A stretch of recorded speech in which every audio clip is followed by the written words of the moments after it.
તો આજે બનાવવાનું છે આપણે રોટલીનું શાક. તો આખી રોટલી આપણે બપોરની પડી છે ને એ ઝીણા ઝીણા ટુકડા કરી નાખીએ. સૌથી પહેલા આપણે રાઈ લઈ લીધી, વાટેલું જીરું, હળદર, નિમક, લાલ મરચું, લહણ સાથે તેલ નાખી દઈએ એક વાટકો ભરી.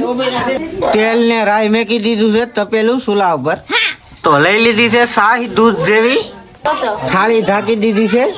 તો તેલ ને રાઈ આપણે થઈ ગઈ છે ને એની મારી બાજુ આપણે જેટલો મસાલો તૈયાર કર્યો, રોટલી ને બધું નાખીને ડીશ ઢાંકી દીધી છે. થોડીક વાર વેટ કરીએ એટલે થઈ જાય તૈયાર. તો આ ટાઈપનું રોટલીનું શાક કરીને આને પણ ઘૂઘો લખો કહી શકાય. તો થોડીક વાર વેટ કરી તેલમાં સ્પેશિયલ સેડવાનું આવે. નાની મારી પર નાખવાની છે છાશ. તો હવે નાખી દઈ છાશ. તો જો આમાં છે ને જેટલી આપણે જરૂર પડશે ને એટલી છાશ નાખી દઈએ. તો આપણે છાશ નાખી દીધી છે અને રોટલી નાખી દીધી છે ને આ બનાવવાનું છે રોટલીનું શાક. થોડીક વાર વેટ કરીએ.